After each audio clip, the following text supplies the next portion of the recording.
Hello, Andre. Hello, Ashwin. Hello, John. It's all go, go, go, go, go. I think Darcy's gone to get some. I was going to get the correct T-shirt. Oh my yes, exactly. goodness. I've got to put mine on as well. Hang on. Jersey's on first. Oh my word! I'm gonna flash my box at you, right? There we go. So, right. It just be clear, this is not a euphemism. It actually is. Look, that's all I can say to the both of you. Dude, for a man wearing a Blues cap, which calls into a whole lot of issues around, if not loyalty, intelligence, to then put on an England shirt with a tag still on, which means it's newly acquired. No, that's not newly acquired. I learned. I'm married, so I learned these things. No, this is the old thing. This has been in the cupboard for years. I'm sorely disappointed. All Black and Blues fan would turn to the Palms. I actually got this about Paul with me when Canterbury had a sale at Mount Smart for a year ago. Well, under a year ago, because it's just the last year. Yeah, so yeah, that's where I acquired it. So I don't have a South African one. That's why I only had the choice of wearing the white one. Just can say it. It's going to put across here. Across my bring. There we go. God, it's a fashion show or something. Let's watch in. Well, I thought we'd kick off. So yes, quick news roundup. Welcome to Rugby. We'll be talking about the Rugby World Cup final predominantly tonight because we have the All Blacks session tomorrow night to talk about the bronze final between New Zealand and Wales. But first quick news roundup. Congratulations to the Force for beating Canberra Vikings 41-3 in the NRC final. So that's their first ever NRC championship. So congratulate them from the West for that one. And then sort of juggle some faces around the middle. There we go. And also, then we should talk some more, as John says. Congratulations to Tasman for beating Wellington 31-14 for their first ever Premiership title. And also congratulations to the Bay of Plenty for beating Hawke's Bay 12-7 in not the great games for neutrals, I must admit, to get promotion from the Championship to the Premiership.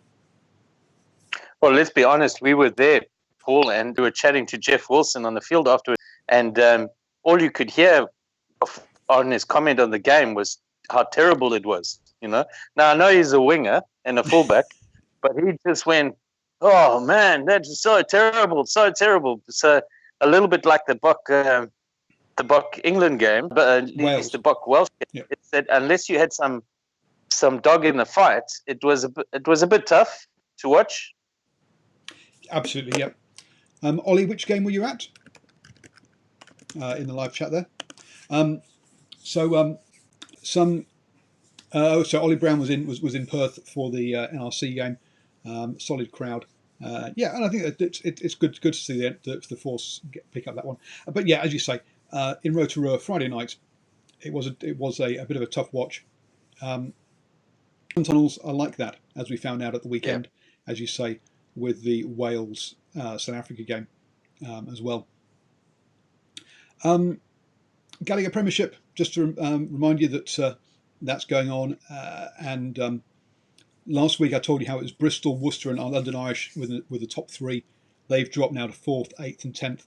So it's slowly the Gallagher Premiership table is taking some sort of shape. It's going to take a few more weeks yet, I think, before it gets into before we find the narrative of the season. But Gloucester, with a very much a South African presence there, are looking strong this season. Who is at Gloucester that we would know, Paul? Well, Ackerman is the coach. Right, so that's the former coach of the Lions in Rugby. Correct. And former Springbok. His son is there as well, right? That's right. His Ackerman son Jr. as well. His eighth man also played for the Lions, right? Who else is there? So, post Rugby World Cup, Mostert will be going back there. Okay. For example, I'm just going to bring up the list of players they had out last weekend, because I can't remember other names that are there. I mean, Danny Cipriani is obviously a player that you know from an England view, as well as Billy Twelvetrees. But as far as South Africans go, Jaco Kriel. Yeah. No, there is a serious, and again, also another Lions player, and a key part to the renaissance of the Lions in the split they chose to play, because Jaco Kriel is one of the few true sevens going around in world rugby. And he really does play to the ball. And so if you want him to play an open and expansive style, it's key to have that. If you want to allow your players to play what's in front of them and yet still get good, quick ball, you need a true seven. If you're coming up against another seven, let's put it that way. Yeah. And I think it's quite telltale, by the way, that Ackerman is coach of a team that is now top of the Premiership, albeit that the English aren't there, right? Let's recognize that. But still, Gloucester is not normally recognized as a powerhouse, is it? No, I mean, last season they were the best of the rest, behind Exeter and Saracen. This season, I mean, they're sat number 2. It looks like they're potentially taking that next step up after that. So, but last season he was his first season in charge, right? It was, yes, it was. That's right. Yeah. Yes, it was. So if you think about some coaching credentials, Ackerman has taken the Lions from not even being Super Rugby,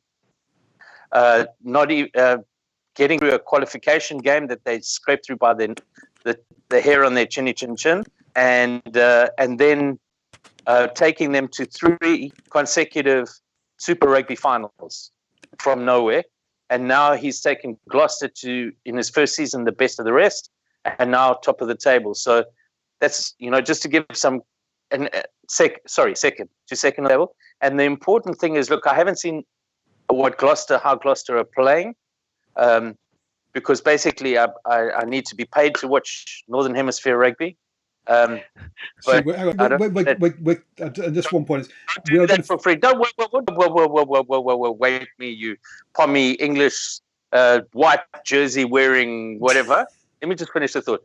I hope he played at the Lions, because he turned the Lions around not by playing conservative rugby, but by playing brave ball in hand rugby, and that can only bode well. So he's just pointing out a potential arc here in a coaching career to be very, very better to wherever he goes, and the game in general.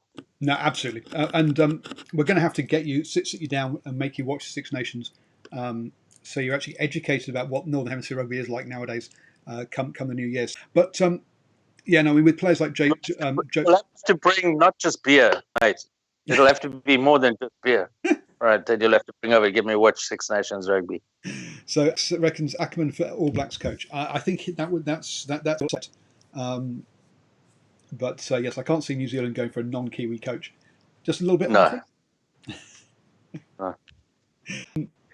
So the Pro 14 is still going on, and also the Top 14 is having a weekend off. Some player news. Did you see the tweet? Actually, you won't, because you're not on Twitter, are you, John? But Arswin, did you see the tweet Sell Sharks about Ben Curry? No, I did not. Tell me more.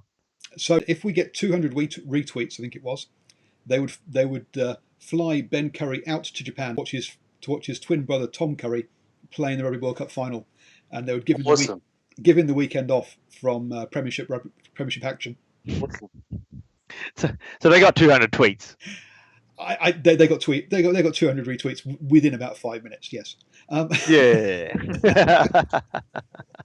That's awesome. Like, yes, Ben created 200 counts pretty quickly.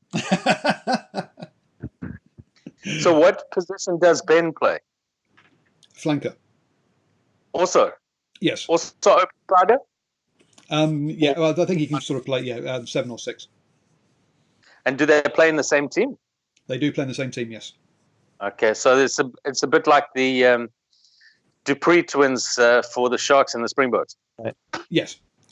Of course, there is the option here of playing Tom Curry in the first half and Ben Curry coming on at half time, nice and fresh, for the second half, and not telling anybody. Nobody.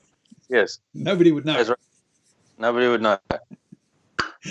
So we have to sneak one of them in. You know those big laundry baskets into the changing room. So sneak them in one of those. Talk about the Cheetahs Connacht ref fiasco. I can't because I didn't watch it, but I did hear that it wasn't particularly good. Andre, What so happened? I'm sorry about that. What I happened? don't know. Someone tweeted me to suggest that it wasn't good. I can't remember the exact details. So, but there was definitely. I might have a quick look up of that.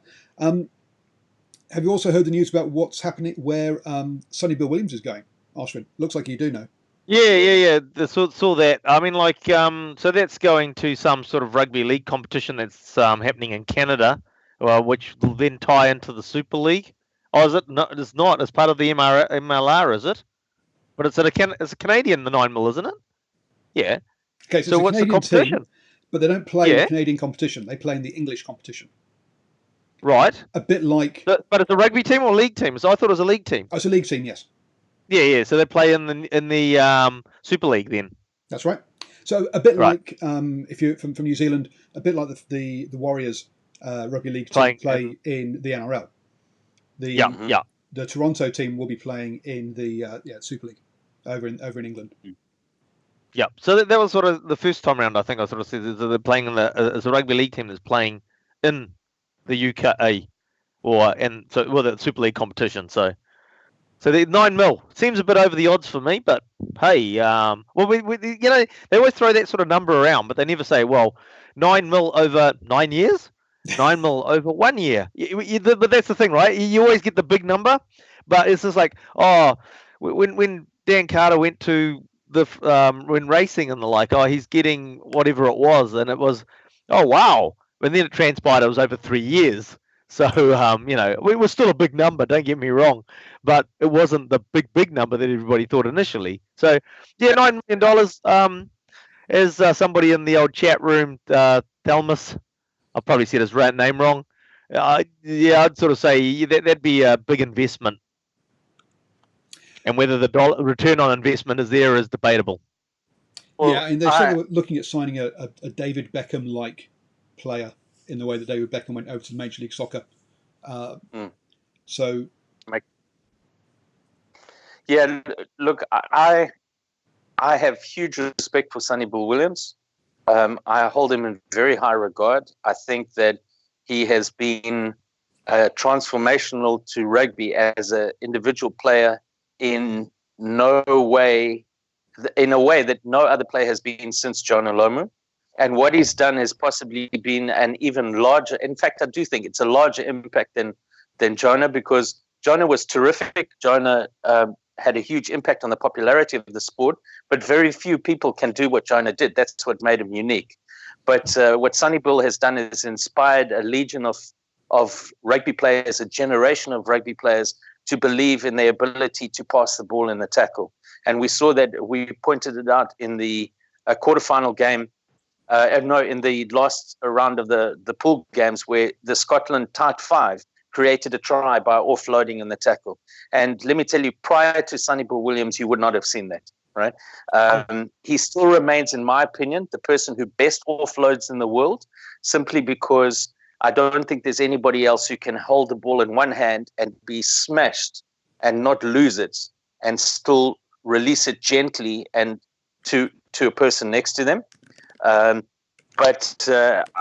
It's more than just that ability. To me, everything that I've ever read or found out about him from anybody who's worked with him in whatever sport it may be, they speak about how exemplary he is as an athlete and as a professional, how he goes about his work with a complete dedication to taking care of his body, his diet, his training, his sleep, his stretching. So it's been very unfortunate, the number of injuries that he's had since 2015. I've no doubt that the plan for the All Black backline, once he returned from the Olympics in 2016, the plan was to build around him at 12. And unfortunately, all the string of injuries that he had affected that. And I think the game against England could have looked a little different if he had been continually playing and started at 12, right? I'm not saying that they should have started him because he has had a string of injuries, but I think he's a bit like a prophet in his own country, not really appreciated in New Zealand for just what he is as a sportsman, and just how coaches will say that when youngsters come into a team, they refer them to Sonny Bill as an example of what it means to be a professional sportsman. Now, we talk about, obviously, that talk about Sonny Bill transforming the professional game. What we need to sort of realise is the impact that Jonah had on the amateur game, particularly in England, because we suddenly saw, was it 97? Was that the year that Jonah? 95. We saw the season after 95, just about every single open side flanker of any size suddenly getting put on the wing as an experiment. So there is and Jonah it worked out really well for Pizza Hut as well. Yes, and it worked out really well for Pizza Hut as well. You know, as a South African by background who came to New Zealand over 3 years ago, the popularity of Jonah Lomu is enormous in South Africa, right? And South Africa was extremely sad at his passing. But the thing about Jonah is that's so tremendous to think about is he was 19 when he played in 95, and he was never well in all those years with all that tremendous impact. He was never at 100%. And the amazing thing is that he set the record for the most number of tries in a World Cup, which was equaled in 07 by Brian Habana. He didn't set it in 95, he set it in 99. So he was even more of an impact on the scoreboard in 99 than he was in 95, right? Yep. Any other player news, boys? Or should we to world rankings? Well, I suppose I don't know if you're gonna. I was just looking through. I'm not sure if you're gonna not so much player news, but I suppose that interesting development in Auckland today for Super Rugby with the double header with the Warriors, the Blues and the Warriors, which is going to be outside of the aspects of the coming together of a league in rugby. The interesting thing I think most people are going to be is like how do they do the halftime, or not halftime, but the game in between games reshuffle. Advertising. Everybody's going about advertising. That's easy because all the signs are electronic around the field anyway. But the markings on the field. They've got 40 minutes apparently. Well, somebody said 40 minutes. I think it'll be a bit longer than that. But to remark the ground. So that'll be interesting. Repaint the pitch between games. Pardon? Say that again. They're going to have to repaint the pitch between games. Yes. Why? Repaint the pitch because the Rugby League doesn't have a 22. Rugby League only has a 20. So I'm guessing, look, you could just basically do it in different colours. You could do it like a yellow for Rugby League and white markings for rugby, because at the end of the day, your maximum reality is the only difference is really the 20 and the 22 as a different sort of real marking. Halfway's the same. Any other mark, 10 meters the same. So yeah. So maybe the only difference. The thing is what they'll do is in that 40 minutes because basically they've got to change two lines, right? So maybe what they'll do is they'll paint over the 22, or paint over the 20 with green, because it's the second game, the rugby game. I haven't seen the second game rugby game. So they'll paint green over the 20 mark and paint on a 22. So maybe that's what they'll do. Or otherwise, the idea is probably valid. They'll have it in two different colors.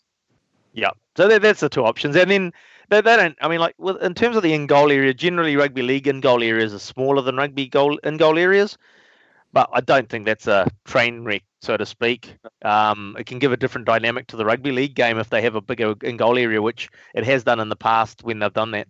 Or if you've seen some of the small in-goal areas you have in the Viva Premiership, the laws allow you to have a very small in-goal area. You don't have to have a big one. There's no. I mean, there's probably a minimum, but that minimum can be quite small. Yeah.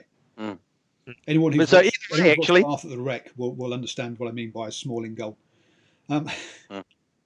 Yeah, so that was the only other news that sort of popped up just today, I suppose, which will Yeah, I'm not much of a league fan, to be honest with you. So I don't know. I think I'll be a call on the day whether I actually go to watch both games or whether I just go to watch the one. But yeah, I think in terms of the greater public, it's not a bad concept to see how it comes off. And the fact that it's two Canberra teams. Yeah, I think they did it well by choosing two teams from the same city. So it'll be a Canberra Broncos. So two teams, and yeah, so effectively you've got the Warriors and the Blues obviously from Auckland, and then you've got the Canberra Raiders playing from the NRL, and obviously the Brumbies from the Super Rugby, who are both from Canberra. You see, that's also a nice touch. That's really well planned.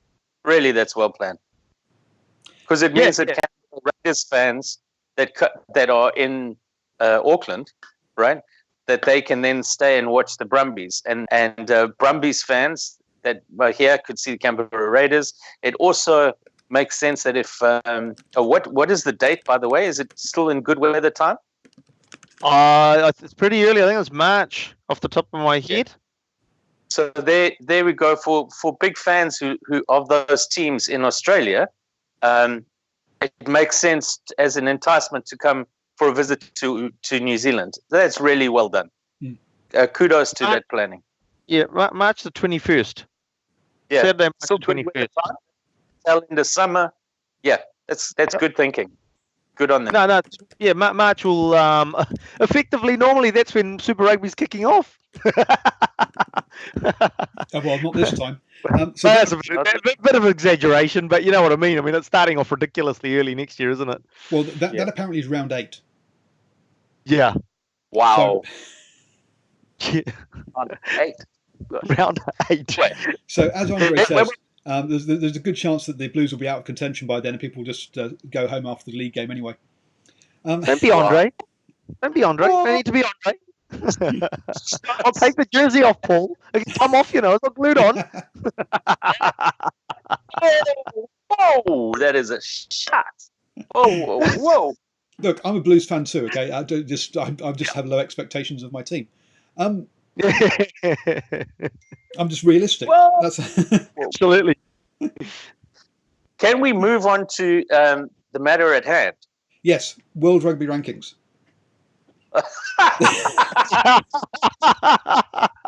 So, England. Well done, sir. England are now number 1 in the world. I just want to make that clear. South Africa are number 2. New Zealand are at their all-time lowest ever ranking of 3. I mean, how crazy is that? All-time ever lowest ranking of 3.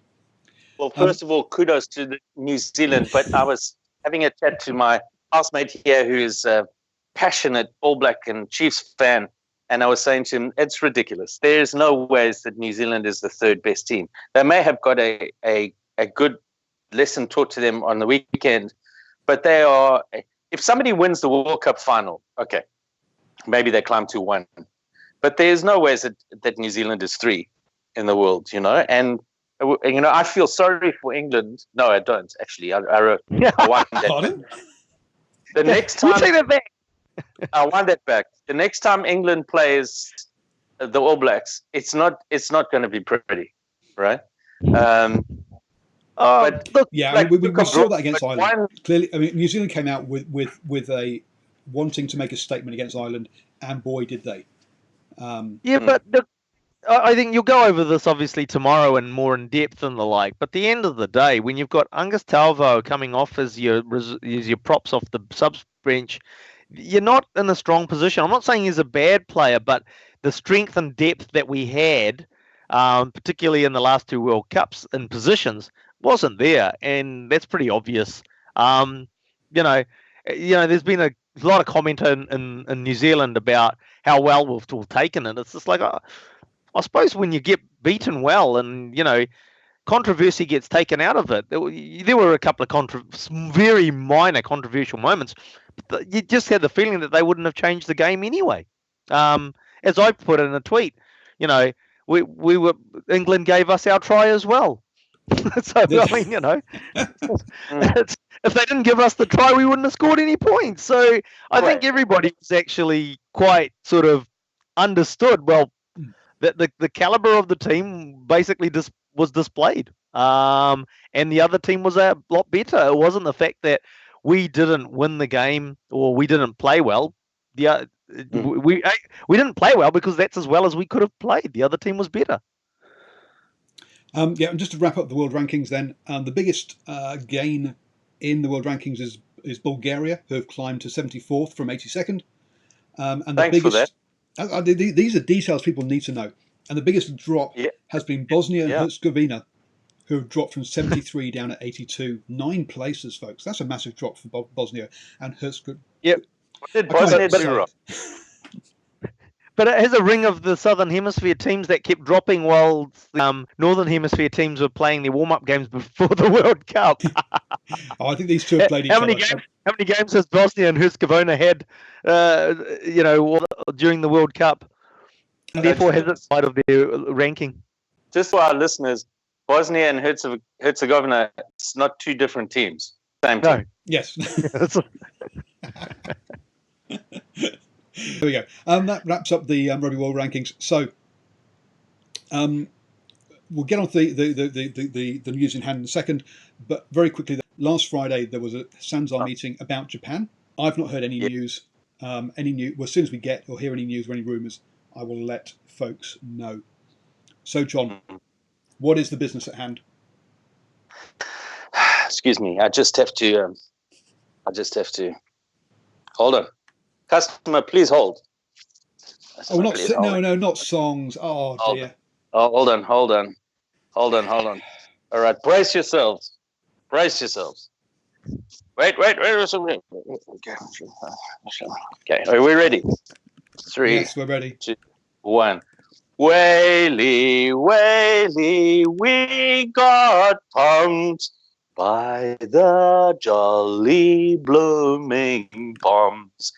And to make it even worse, it was bloody Eddie Jones.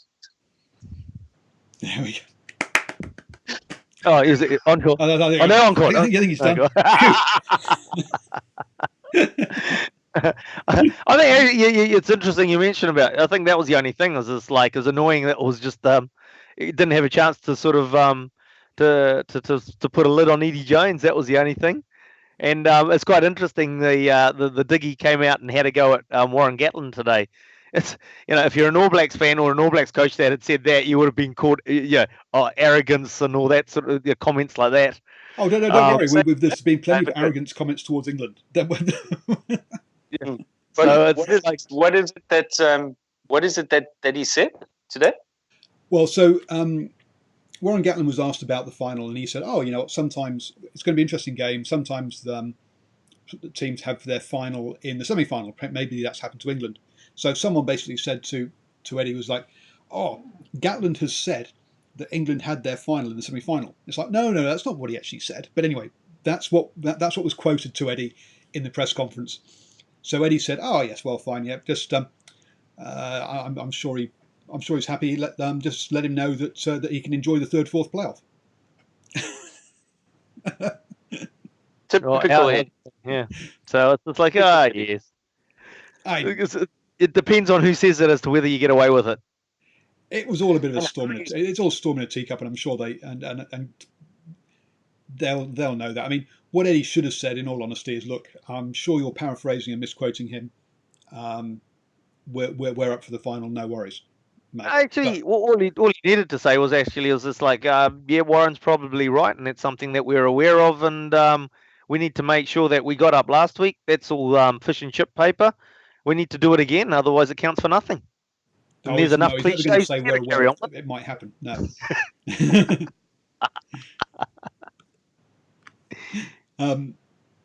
So yes, that's there. I must admit, I do have one big question mark around Eddie Jones, and that this is that Ben Spencer has been called up to replace Willie Hines. Now, taking 2 scrum halves to a Rugby World Cup is always a risk, and so I think Ben Spencer should have always been there. I think that I'm a massive Jack Nell fan, but bringing an injured winger to a Rugby World Cup as part of your 31 is a waste of a space. And the fact that he's only played 20 minutes, unless he comes on and does something spectacular at the Rugby World in the actual final, Nowell shouldn't have been there. It should have been. They should have had a third choice scrum half, personally. But the reality is of the scrum halves for England, they've got their number one, and they really don't have a like with the All Blacks with a Aaron Smith and a TJ type scenario where they're quite comfortably pulling Aaron Smith with 30 left on the clock because they know that TJ is going to perform as well. Willie Hines came on with about 10 or 15 left, so they've got their number one halfback and they're looking for him to go through the whole game or as deep into the game as possible. Sure, if he gets smashed in the first 5 minutes, and then we've got a guy come off the bench who's had 1 week of running the drills with the players, that's not a nice place to be in. Yeah, who's come back from whitebaiting and hopefully his shirt fits. Yeah. Look, I've got to disagree with you there because the style that England employed, it's very dependent on what they play. Because Paul quite rightly pointed out that England were getting such quick ball in the first hour of the game against the All Blacks, or at least until Sam Cane came on. They were getting such quick ball that their 9 wasn't getting there. Youngs wasn't getting there. Yeah. He wasn't there by the time the ball came out, right? And he was taken off because he just couldn't keep up. He'd run out of puff, really. So contrast to the South African style of play against Wales, where because it was so slow and there were so many stoppages and there was so much bringing forwards in and making a little line and then some bringing more forwards in to make blocking, just stand there and block somebody trying to charge on and then put the kick in. Fuff was still relatively fresh because the game wasn't going like this in that game. So I agree with Paul here is that he's going to have a possibly a large impact on that game because if it's quick, and I would imagine one of the things that England will try and do is try and speed the game up and move the game away from the style that South Africa is going to play. Yep. You're going to need a 9, right? As fit as Aaron Smith is, they don't expect him to play all the way through at that style of play where you've got to attend ruck after ruck after ruck. Yep. But the thing is that what you said is absolutely 100% agree with it. But when you look at that game on the weekend, it's just like I'm sorry, I've forgotten the halfback's name, but Willie Hines. He didn't. Or Willie, no, the starting halfback. Ben Youngs. Young. Sorry, Ben Youngs. Ben Youngs. No, Ben Youngs. He wasn't hooked until there was about 10, 15 left in the game. Willie Hines only came on with about 10, 15 left. But he had nothing in the tank. Oh, absolutely. And that's what I'm saying. But that's what I'm saying. Exactly. England don't have that halfback that they've got the trust and faith in to chuck him on early. Unless, as Paul said, that there was a injury with the first 5 minutes, they'll have no choice. But the thing is, what Paul is saying here, you come down to the last 15 minutes of a World Cup final and it's tight. And suddenly you've got a guy you've had for 5 days. Yeah. In probably the most crucial decision-making position. Yep. In the modern game, it's shifted from 10 to 9, right? And yes, that is a strategic error, which is, let's be honest, it's the first one that we can really point to Eddie Jones making in this World Cup. Yeah, absolutely. Absolutely agree there. There's a couple of interesting. There's a couple of interesting dynamics that'll happen in the game this weekend, and the fact is that I think the Springbok forwards will actually be more physical than the All Black forwards were. There's no doubt about that. I think that was the biggest thing, is that they shut Brady Retallick and Sam Whitelock just didn't bring or weren't able to bring their physicality into that game, and that impacted the All Blacks massively, especially when the props weren't really that effective in ball carrying either. But the South Africans will have that physicality. But then, as you say, I think England will try and speed it up because they understand that if they can speed it up more than they did against the All Blacks, then you've got a bigger pack that they're moving around the field. Sorry, Paul. Yep. Are we gonna focus on just talking about each game and then looking at the final? If you want to talk about the games, we can do. But if you want to, I know you're going to discuss it in more depth in the All Black review tomorrow, All Black update. But I'm interested to hear what was your take on what England did, or a couple of key points. What did they do to unpick? You've spoken about the physicality at the game line. What were some of the things that you saw that England did that undid the All Blacks? It was actually, although their physicality, I think, obviously they started well. They scored a try within 2 minutes. I don't think that was actually that big a deal.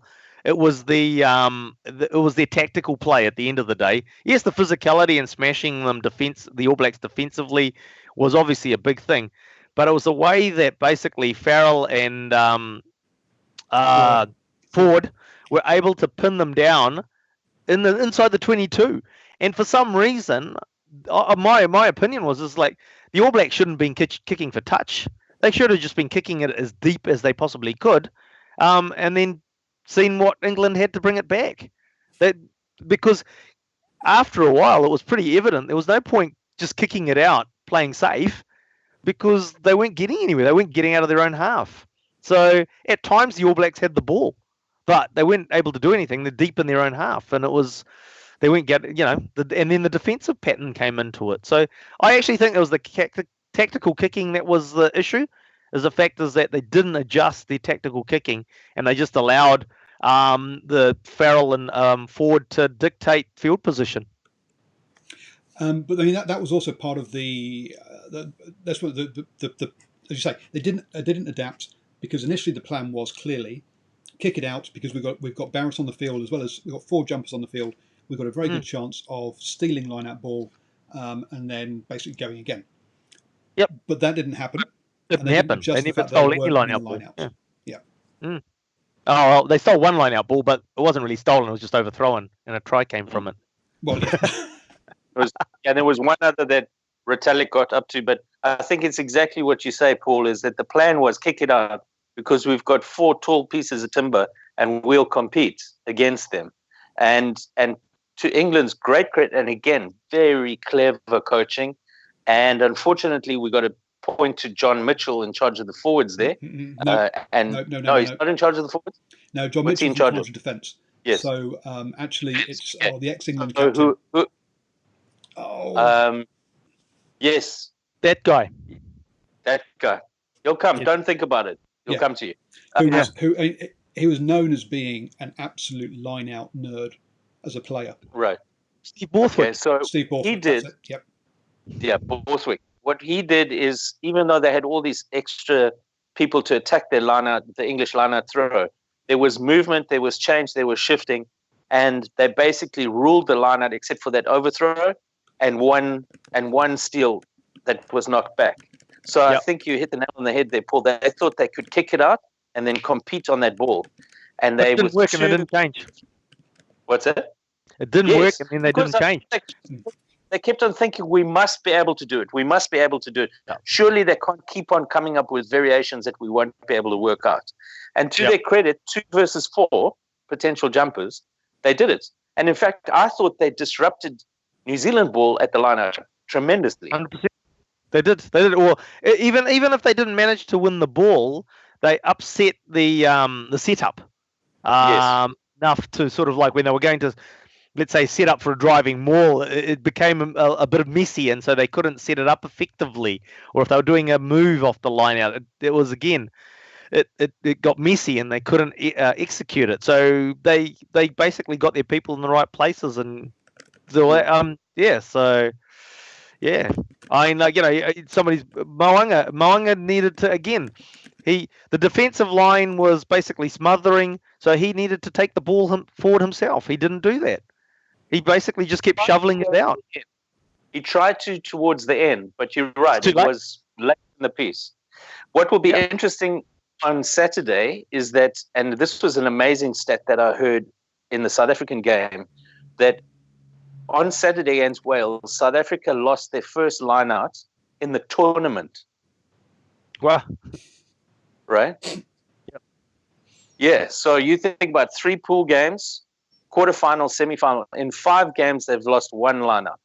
Right? You're right. That speaks to 4 pool games. 4 pools. So 6 games, 4 pool games. No, 3 pool games. There's 4 in a group, weren't there? 5. in a group. 5. So 4 pool. So that's even better. In 6 matches, they've lost 1 line out on their own throw, right? Yeah. And not only that, but think about how many times they got penalties on own throw as well, in both the quarterfinal and the semi-final. And you think about the 50-meter rolling maul and everything, that what a weapon it is. So it speaks to how strong their line-out is and how difficult it is to attack. It also speaks to the fact that they bring an entire world-class tight 5 off the bench. So the unit that comes on, both the replacement hooker and the 2 locks, are really in sync, and they're all world-class. So it'll be very interesting to see what it does in order to attack that line-out. So the All Blacks chose not to really compete. The All Blacks chose to attack the maul as soon as the player landed, and what they did was tackle the 2, and they weren't caught out by it, but they got away with it. When they played the Springboks, as the jumper landed, they would tackle the supporting player on either side and bring them down, right? Before the ball was transferred to the back, and that's how they stopped the rolling maul. So it'd be interesting to see what tactics they use.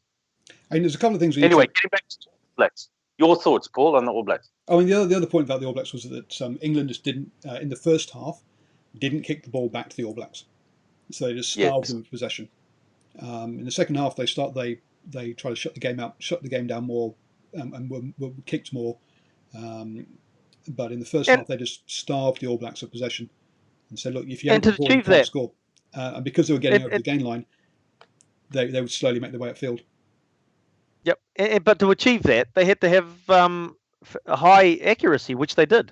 So it's one thing to say, "Oh, yep, we're going to hold on to the ball," but they had a high level of accuracy. Yeah, they made mistakes, but those mistakes didn't obviously end up impacting because they made them in the right part of the field generally. Yeah, I mean, they butchered a couple of tries, 2 or 3 tries in the first half. Yep. Look, the other interesting thing to do against the All Blacks, because you'll end up paying for it normally. Oh, absolutely. Yeah. Well, but the thing was that there was wrong options being called by the All Blacks all the time, and although the spider cam drives me insane in the membrane, because the directors just don't know when the hell to show the damn thing, but that showed numerous times, and I do mean numerous times. Is the idea to always use the spider whenever you can. But the number of times that the All Blacks had an overlap and they went the other way. Paul and I are used to seeing that because we go watch the Blues play. But to see the All Blacks do it was just a joke. I mean, they had the attacking scrum. They had an attacking scrum, which they set up with 4 on one side and 3 on the other. And England only had 2 on 3, and they had 4 on 4, and they went the 4 on 4 side. And it's just that's just nuts. You got to play what's in front of you, and that All Black team really obviously had become a playbook team. Is that this is what we're running, and we're going to run it. Doesn't matter what that in front of us is what's changed. We're still going to run it. And it's just you're covered. You needed to have a heads-up play. To be fair to them, mate, I don't know if that's true. I don't know if I fully agree with you there. And I'm not disagreeing for the sake of disagreeing. I think what we saw on Saturday for the first time in a decade was an All Black team completely rattled, right? Yeah. Even when they lost to the Wallabies in Perth by such a large margin, they always looked like they could score, right? Yep. They always looked like they were coming towards the Wallabies on the scoreboard. They couldn't stop the Wallabies scoring, but they looked like they could score. This is the first time that I can remember, going back to 2009 maybe, when they lost in Durban and I was there, where they didn't look like they had an answer in their attack. And I think what happened, and I haven't sat down and watched the game again, is that first of all, the defensive pattern that England used removed the chip and the grubber and the cross kick, right, which they used very effectively against the Springboks, against the rush defense. And they changed something, and I don't know, I haven't worked it out what it is, but a couple of times they put the grubber through to exploit the space behind the rush defense. They put the cross kick, and England completely diffused it. Once they did that, I then saw Mo'unga starting to pass the ball into the rush defense. So the rush defense was coming up on the outside, and he was passing the ball in there, almost like, I get it to my guys, and they're good enough to beat their tackler, right? And I thought at first it was a bit of arrogance that expecting the All Blacks to be one-on-one that much better. But I think actually he had run out of knowing what to do, because what had worked for them over time had stopped working. So, and the other thing to remember as well is the fact that Mo'unga has played almost I would probably say 90 to 95%, maybe better 95% of all the professional rugby games he's played. Behind the Rolls Royce pack. His forwards have been dominant, right? I saw his forwards get dominated in Canterbury against the Sharks when the Sharks actually pitched up for a change, and he looked rattled. And now he was going backwards. He doesn't have. He's young. He doesn't have the experience of going backwards. He's not like Barrett or the guy, the Highlanders first five that went to Europe. Sapawanga. He's not like Sapawanga or even Bowden Barrett, who know what it's like to play behind the pack that at times dominates backwards. Right. Yep. And what he needed to be doing was be telling his forwards, do not give me that ball, because that's what Carter would have done. Yep. Carter would have said, that ball is rubbish. I don't want it. I don't want it. You sort it out, right? And he didn't take the reins. Yeah, yes, but in the whole game, the All Blacks never tried pick and go. Yeah. In the whole game, they just keep trying to go out. But you had to give it a go. Sort of thing.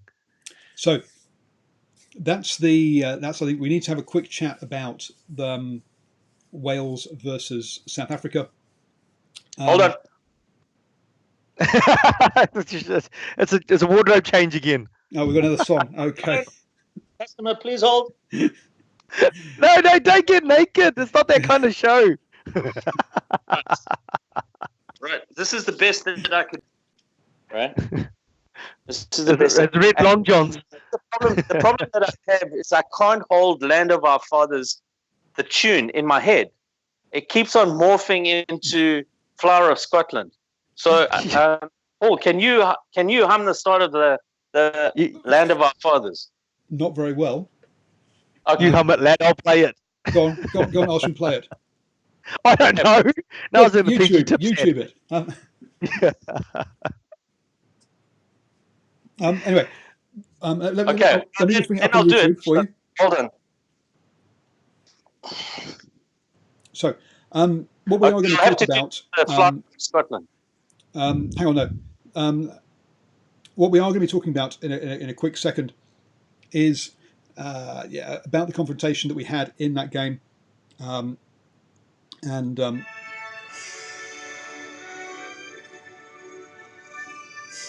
when you're ready, John. Okay. Here we go. I've got an intro. Okay. Oh, woe is Wales.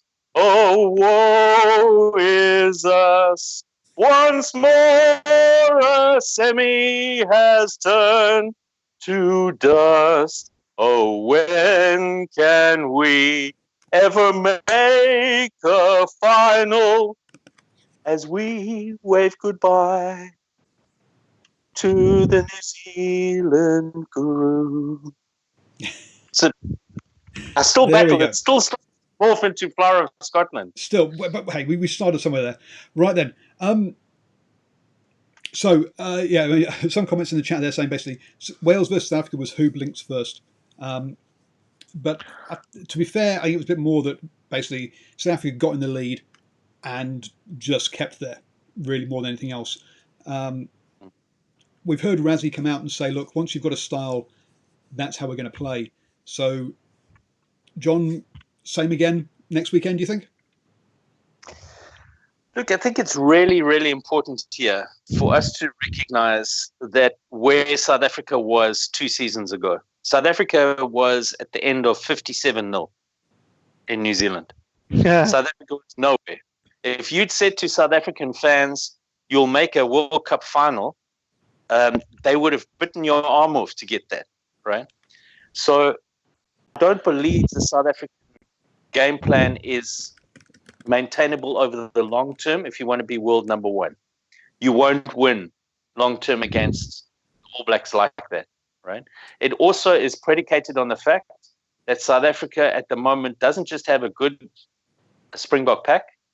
They have one of the best that they've ever had when you include the bench, right? So coming off the bench, they've got let's look at it. They've got 5 locks. Right? If you count Peter Steph du Toit as a lock, who's turned into an 80-plus minute outstanding potential nominee for World Player of the Year blindside flank. So you've got 5 locks that individually, any one of them would make the World Cup squad of any other team. Right? You've got 2 front rows. Both of them are absolute world-class front rows. Both of them have monstered top teams in the last season when starting.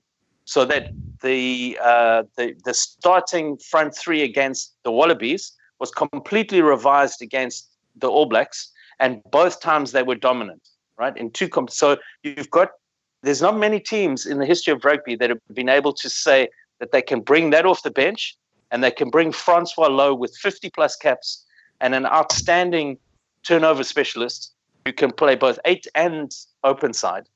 And that's the impact that they've got. So you've got this confluence of opportunities that have come to them, and they are playing with a style that has brought them from absolute abject misery to this point.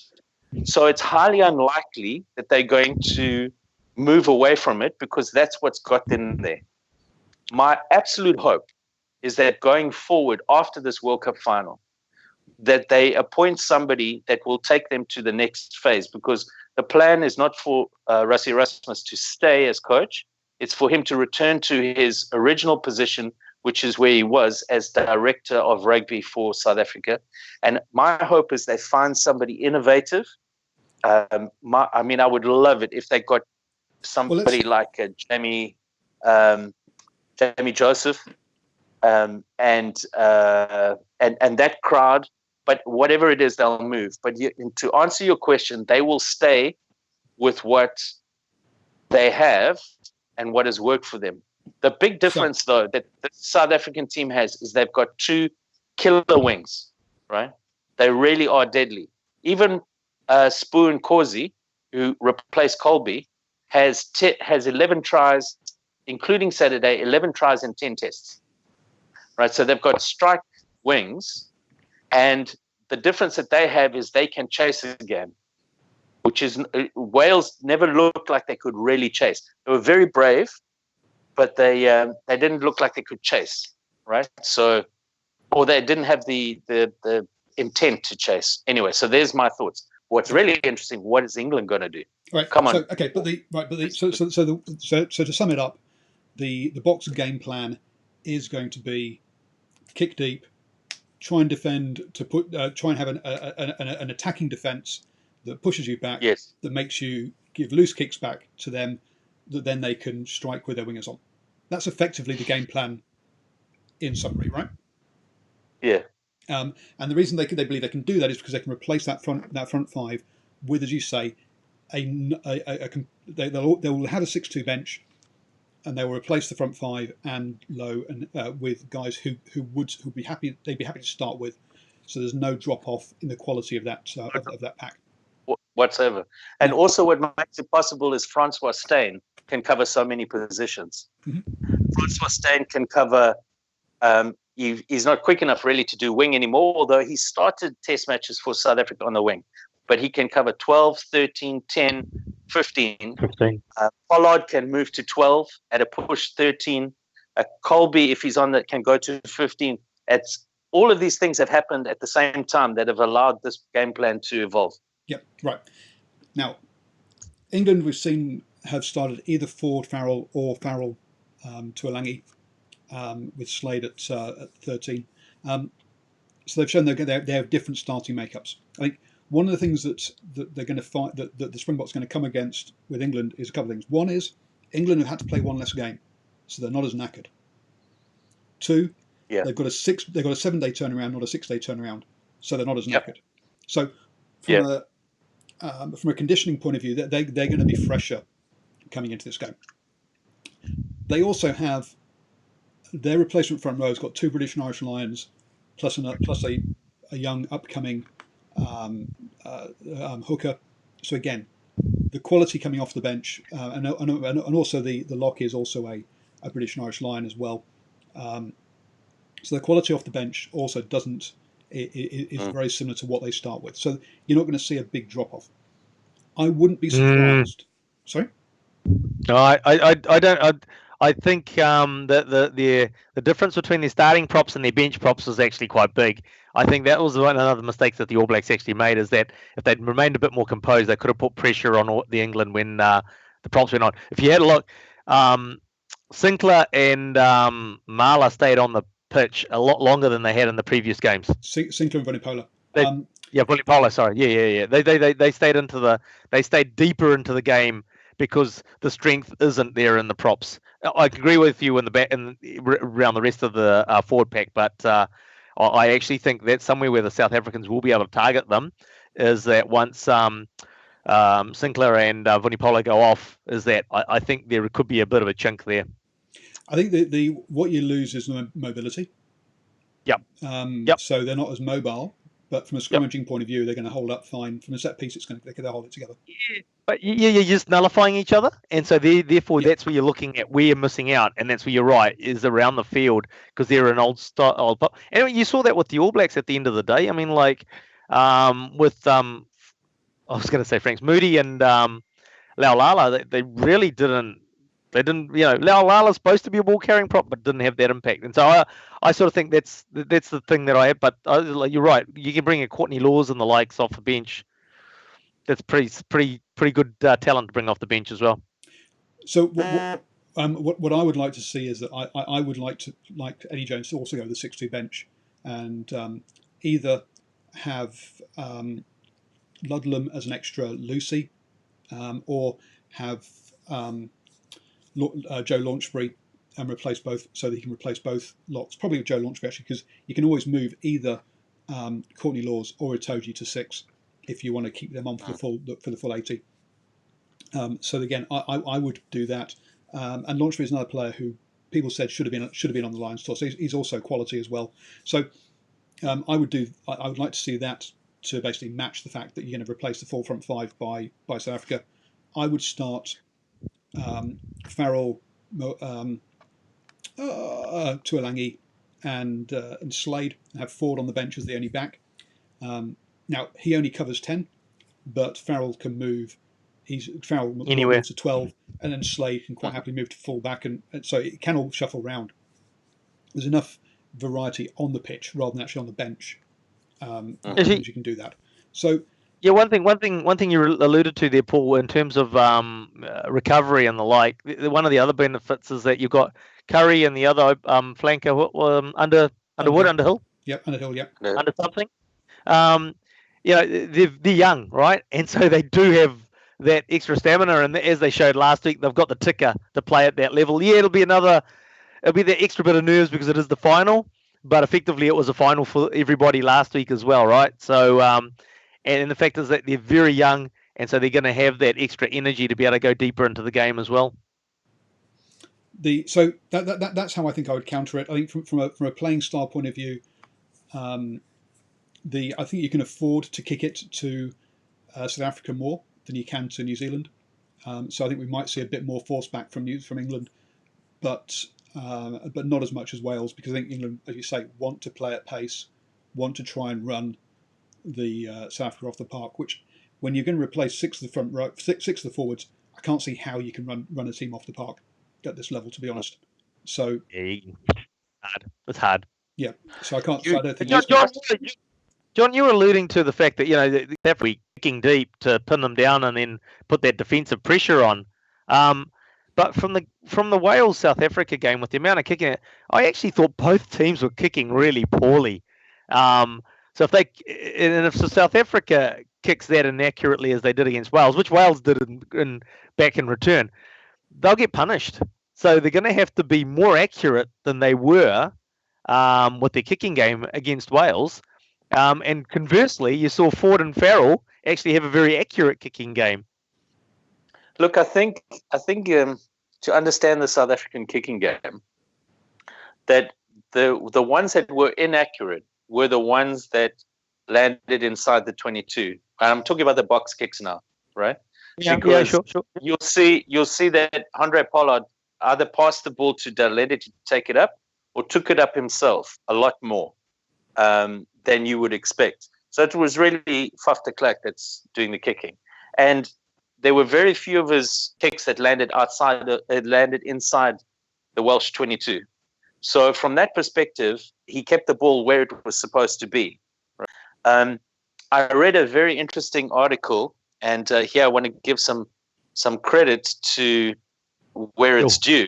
If you just give me a moment. This was a credit from one of the rugby sites. Just give me a moment here. So credit to Ndim of Rugby World, who interviewed Steve Diamond, the director of rugby at Sale, where de Klerk plays. And he spoke about how de Klerk has come on as a 9 since he went to England. And that he had timed some of Faf de Klerk's box kicks. And he was impressed to find that some of them are in the air for over 4.5 seconds, meaning that you're always under pressure. Even if they're a little bit far, if they're 4.5, you don't have time, right? You can't set up a whole lot of lines, and the defense was really good. And what he said was, when he was asked, and I'm quoting from the article, where the scrum half rates in the global pecking order, Diamond, this is the director of rugby at Sale, said, as a conventional 9, Aaron Smith ticks the boxes. But when you have giants like these men, he dominates them, this is de Klerk, most of the time, and he's 5'7". His personality means whatever Faf ends up doing after rugby, he will be really successful. He just walks into a building and illuminates the room with his personality, demeanor, and knowledge of what he is doing. You don't meet many people like Faf. He is a one-off, gracious in defeat, does not slap anyone, always polite, bans the other lads from talking Afrikaans in the change room. He is a great lad. So there is, I have a theory that great teams have not only great leaders, right? That's very important, especially in rugby. Rugby is intensely leadership. It requires great leadership to succeed, but great teams also have a beating heart, right? And Faf de Klerk is the beating heart of this team, just like maybe Mialamu was in 2015 and 2011, right? Doesn't necessarily need to be the captain. And he is following directions because he doesn't play like that for sale. This is exactly coming back to, we were so poor, we were so bad, this we know works, this we know where we are, and they attack with it. So the interesting thing will be for me is if Colby is fit, right? If he is truly fit, is he going to replace Willie Leroux? Because Willie Leroux has not been, look, I see Paul shaking his head. I think, though, Paul, to be honest with you, if they had full confidence in Colby's fitness, I think it may be a real consideration. What happened? Willie Leroux has really not been informed. No, okay, I agree with you. It's definitely a consideration, but I just think that they've just shown so much faith in Leroux the whole way through that they will go with him. I understand the argument for not, and I probably even agree with it, to be honest. But a bit like I think Havili should be in the All Blacks setup, but I know he won't be because that's not what the coaches think. I think Here's the point. I think in Colby you've got a better player, right? And I don't think that even the Springbok management would disagree, right? The issue is whether or not where you regard Spoo Nkosi as the replacement. And if I'm thinking as England, what do I want to see? I want to see the back three, even if it means Colby come back, you want to see Willie LaRue at the back. What I don't want to see is I don't want to see Cheslin Colby at 15 and those two lads on the wing, right? That's Mapimpi and Spoon Kosi. That's what the opposition doesn't want. But besides that, I can't see great changes in their game plan at all. That's just about where it's going to be. They're going to stick with what got them there. Now, Eddie Jones could who knows what he's going to bring up. So Andre makes a good point here that LaRue plays a similar role to Barrett and is the first receiver on the other side on many occasions. We've also seen plays where he floats behind and then and injects himself. I think he is much more an attacking general part of this side than perhaps we realise, and perhaps he's given credit for. Good point. Very good point. And for our listeners and viewers, what they may not be aware of is Colby is the French top 14 player of the season, right? Playing at fullback, not at wing, playing at fullback in the French Pro 14. So he's no slouch at fullback. But yes, you're probably right. Colby, if he's fit, will come in for Spoon Kosi. Yeah, so let's see what kind of happens there. I think though this game might be like what we said about the Welsh South African game.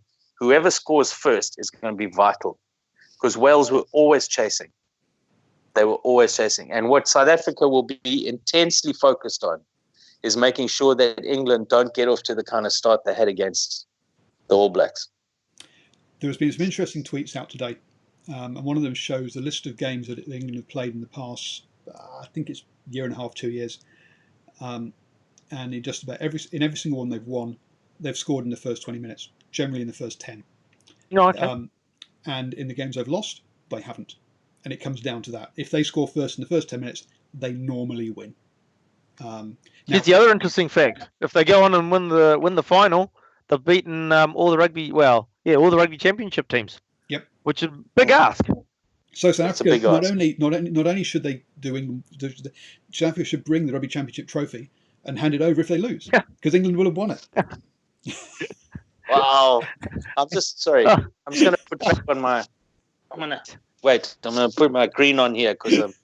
Now you're going to make him sing again. Good one, Paul. No, I don't think he's going to sing again. I hope not. No, we will wait. Here's a thought, gents. If I was the Springbok thing and we won the toss, I would definitely kick off, without question.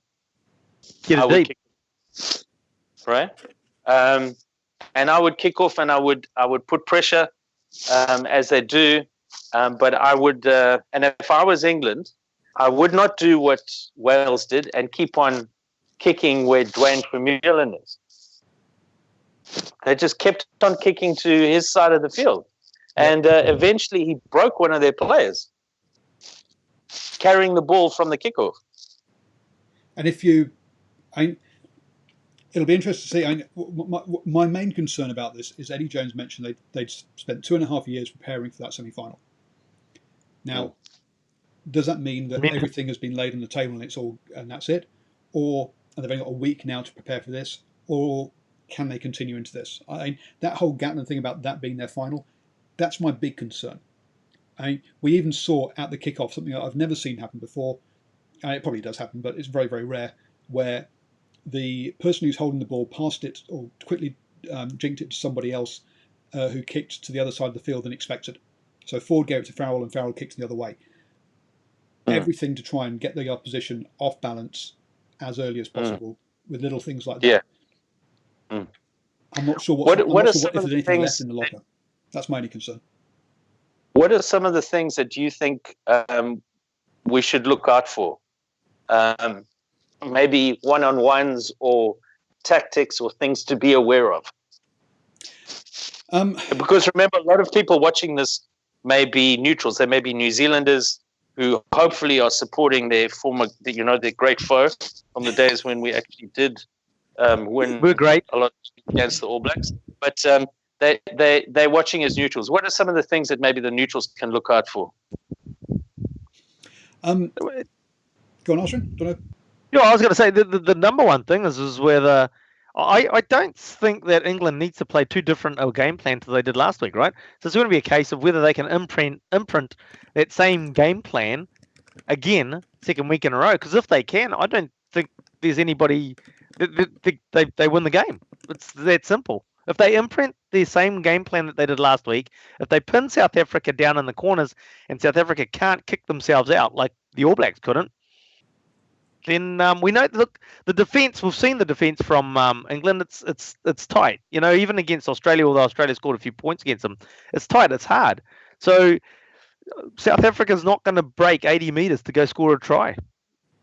So it's just the case for me as to whether they can put their game plan. If they can't do the same game plan that they did against the All Blacks, it's game on. For me, it's make sure you're there at the whistle. That first 10 minutes will be a very good guide to this game. If England score first, as I say, they've got a damn good chance of winning the game because that's what history says. Now, sure, against South Africa, in South Africa a couple of years ago, they also last year they failed a couple of. South Africa did come back a couple of times, but those are both at altitude. This isn't. So definitely watch that. If it's a Farrell, Tuolangi, Slade option, then look at them very early on, getting it to Slade kicking in behind, and Johnny May chasing it. If Johnny May's fit, that's one they'll do. If it's more of the Ford, Farrell, Manu lineup, then Manu bashing it up, and then basically Farrell spinning it wide to May again, or Daly injecting themselves into the line for that pace. But if it's the other one to look out for, obviously, Otoje was the talk of the game after the semi-final, but really, you know, it's Sinclair that actually provides such amount of impetus, but the way that he can carry the ball, and how quick he is. So he's getting the ball, he spots gaps, and he goes for them, and he's got the pace to get him to the. You know, a lot of forwards, they see the gap, but by the time they get there, it's closed, right? But he's got the pace to be able to take that ball and execute the gap that he sees, or he'll take advantage of it. So, you know, that's another guy to really look out for. I think he brings a lot to the English game. And also, if it's tight in that first half, and we're within 3 points at half time, whichever side has been getting over the gain line, and the other side that hasn't been getting over the gain line, the one that hasn't is going to tire in the second half and struggle. So again, be aware of when there's a tackle, does that player go forward or does he go backwards? Because if it's still tight at half time, that'll be a big thing. Okay. Would you like my thoughts? No, just kidding. Yeah, so we've run out of time. Sorry. Yeah, no, go on, John. Well, I feel bad because, Ashwin, this is going to be the third time that I disagree with you tonight, and it's not done on principle. But I'm not coming up again, Paul. I'm going to be constant with what I said. Well, I should be constant. I shouldn't be a weak-minded man tossed to and fro by all kinds of theology, right? I said on the weekend that I don't think that plan that they employed against the All Blacks will work against South Africa. And if it wasn't Eddie Jones in charge of them, I would be feeling good. But the fact that it is Eddie Jones and it could be very different means that I'm nervous. One of the things that they did was boss the gain line and boss the contact. And they had sweeping players forwards coming around and wrap around again and again, turning the again and again. Do that against South Africa, and they're going to get smashed, right? There's a massive difference about running into the kind of tacklers that South Africa has. And one of the reasons why they've shifted Mostert out of the Sing lineup and brought, as he's come back into full fitness, they brought Lud de Jager. He wasn't even in the squad. They brought in the starting squad on to start, is the sheer athleticism and impact on defense and with ball carrying of both of those locks. So do you strong enough for some of these big English players that come around the corner carrying the ball to meet them, to pick them up and carry them backwards, right? And you saw at various times some of the players being driven back like nobody's business. So if they employ that and run at those tacklers, it's not going to go well, right?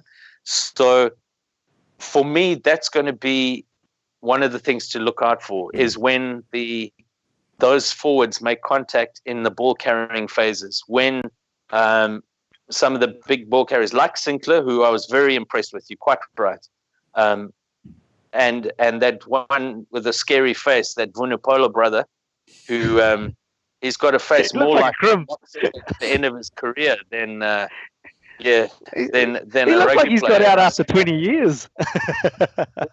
I mean, I've seen Mike Tyndall before he had his nose job, but that face, it's not something you want to see in a dark alley. But as good as they are, what's going to happen when they come up against, let's say, Etzebeth, when they run at Etzebeth and Diago?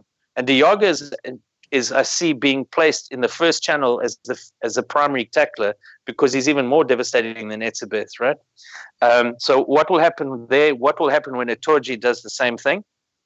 So that's going to be a big indicator of success, just like you said, who wins the gain line. The other one is watch Itoje. I think that what they're going to do is they're going to try and minimize his impact in the loose. So I think what you might find is they're going to target him as ball carriers, similar to what's done with Pocock, to try and run at him and put him on the ground. So I think they're going to run at Itoje, and don't be surprised if they don't just run at Itoje, but then they run over him and lie on him and hold him down, pull him down, make sure Basically they grip him tie him and hold him into tie him up in the maul, right? Because his physical impact at the rucks, although he's not as quick as the two flanks, he is very quick, but he's not as quick as them. His physical impact when he hits rucks is more than theirs. I think they're going to try and negate him that way. I think that some of the other matchups to look at is if you, as you say, if they start with Ford on the bench, it will be to counteract Lende and him trucking that ball up. I mean, sometimes he made that poor Welsh starting number 10. What's his name? Bigger. Dan Bigger. Yep. Bigger. You know, he got yanked because he looked like he was on roller skates going backwards, right? So Vunipolo and Delende, that clash is going to be quite telltale. And then those would be the ones that I would say to have a look at. And the scrum. You mean the first few scrums are going to be massive. Do you think that? But has South Africa got a strong scrum, or are they just going to nullify each other? I'm just sort of thinking, apart from maybe a technical slip here or there, they'll just nullify each other at the scrum. It's just like the All Blacks, and I felt pretty much the All Blacks in England. England probably had slight upper hand in the scrums, but nothing significant to actually give them a platform to run off on the scrums. And also I think that when that going around the corner thing, I think you're going to find that the England side is much more physical than Japan and more physical than Wales as well. So it'll be interesting to see whether they can get over. I think it comes. Whilst you're saying disagreeing with me, John, I actually sort of think that between the three of us, we're actually nailing it on the head. Basically, when you go back to what Paul said, if whoever wins the gain line is going to go a long way to winning that game. After looking at last week's, you're sort of expecting England to be coming into imposing that plan where they win that gain line. And what you're saying is that if South Africa muscle up, which they should do because they are a bigger and more physical unit, then there'll be, then a question of can England still bash them down or not? And if they don't, then South Africa gets the upper hand. I have no doubt that South Africa will muscle up. The thing that concerns me as a South African fan would be I don't expect Eddie to do the same thing. Africa's strengths, right? I expect him to try and go for their weaknesses, right? So their weakness is they trust the blinding pace of their wings to come in on the second to last channel and be able to turn around on the right and catch, at least outside their 22. They don't man on man. They rush in and then they trust that acceleration of their wings to turn around and get us. Will they be able to counteract cross high kicks? Very important. How does Willie Leroux start? Does he start confidently? Because if he starts confidently, then South Africa is looking good. If he starts jittery, dropping balls, caught up, not necessarily caught up, under possession, under pressure, fielding high kicks, then it could go badly. I mean, remember the I think it was the opening game, wasn't it, where Richard Mwanga was like 15 metres behind the gain line, cross-field kick to Reese, pretty much lateral, and then break. So yeah, that's the kind of thing you're talking about that width. If you can get someone out there on that width, yeah, they're pretty much unmarked. Yeah.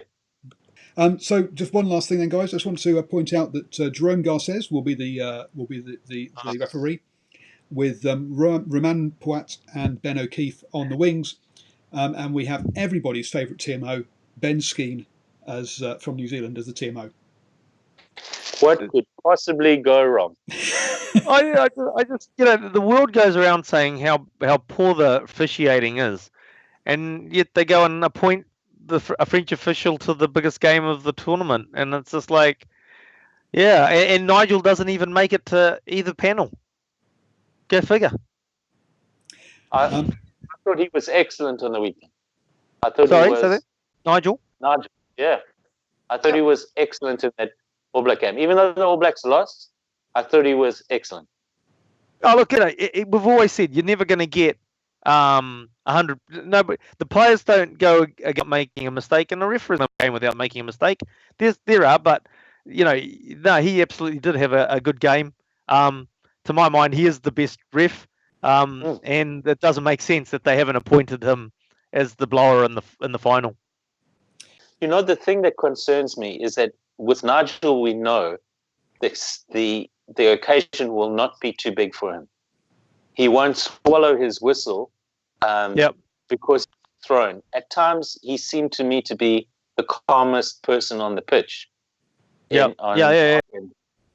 And we know that he will blow the rules, and he won't be caught in like, oh, it's such a big stage. Was it? He will just calmly implement, right? And I have no idea how they wound up not giving him the game, because to me he's palpably give it to Barnes, who's also come on a long way, very good ref because he's English, but I don't get it. I don't get it. I really don't get it. You're giving it to Garcias, who bottled it in the last biggest game, which was the Lions game. Right. Oh, yes, bottled okay. Now before this show goes on for another half hour.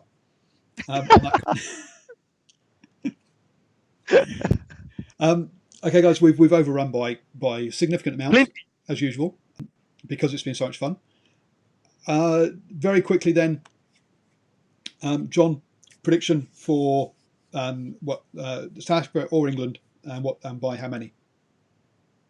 Heart or head? Heart or head? I don't. You choose. Come on.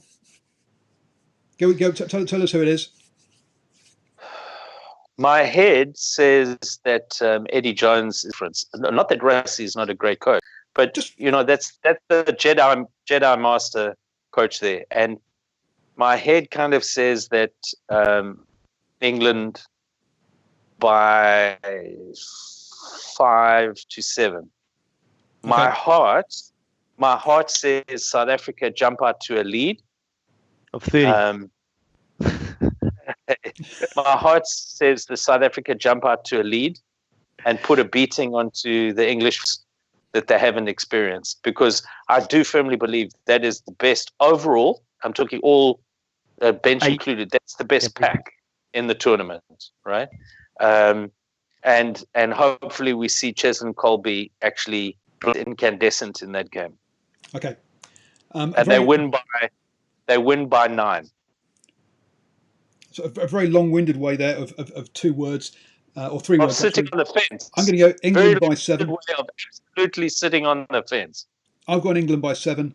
You can see all the reasoning on DrivingMaul.com, where I've done written my article up for this game and also for the bronze final. So we have one on the bench. We've got me going for England. Everyone in the chat is Gocky. Archwin, who's going to win by how many? England by 15. 15. Yeah. Wow. Yeah. I think if they can recapture what they played last week, everybody, the neutrals were basically saying the final was the semi-final last week, and I think if they can do that, then Yeah, I mean, it's about that means that they've won the game line, and that's what John's saying is the fact is that that it'll be a question of whether the block forwards, which was quite a possibility, could shut them down, but if they don't, then yeah, it'll be a long day at the office for the box. Well, John, I'm assuming I'm still invited because apparently it's the third Anglo-Boer War this Saturday. Yes, that's right. That's right. Can I just say one thing here? If Siya Kolisi wasn't captain, the best thing for rugby would not be the Boks winning with that style of game. The fact is that if Siya Kolisi lifts that cup as a black African, the impact not only in South Africa, but across Africa will be enormous for rugby. And I'm sorry, I meant to actually send some clips to Paul of what has happened in South Africa and some of the clips of people celebrating at the end of that semi-final when it became apparent that South Africa was winning. So it was a Saturday morning, South Africa, was it? Sunday morning, South African time. And there are clips of the staff in supermarkets in my town where I grew up, bursting into song and singing spontaneously and leaving the tills and the counters and dancing and singing. So there's the impact in South Africa of this team and their success has been enormous. And the fact that there is a black African captain is enormous. And I just would like to point out that, yes, Colby was injured, but in the semi-final of the World Cup, there were 1, 2, 3, 4, 5, 6 black Africans starting a World Cup semi-final for South Africa completely on merit, right? And they weren't just wings. There were tight forwards. There was a flanking captain. There was a 13. And what's amazing is that Bongi Mbonambi has taken his place as hooker ahead of a former World Rugby Player of the Year nominee. And he's there because he's outperformed, right? So what has happened in South African rugby and how far they've come from a transformation perspective is enormous. And on that positive note, thank you very much for joining me, John. Thank you very much for joining me, Alston. It's been a long time since you've been here between sets, yes. But it's great to have you back. I had to slowly work my way into it off the bench. John, and so I'm back tomorrow night with the All Blacks edition, previewing the bronze final, and between Wales and New Zealand, Wales and New Zealand, Wales, whatever. And then this weekend we'll be live straight after both the games with post-match reaction. So do join us for all that. Don't forget to subscribe, hit the bell, and if you would like to support Driving Maul, you can get early access to predictions and exclusive access to other videos. You can do that as well. So thank you guys. Have a great week.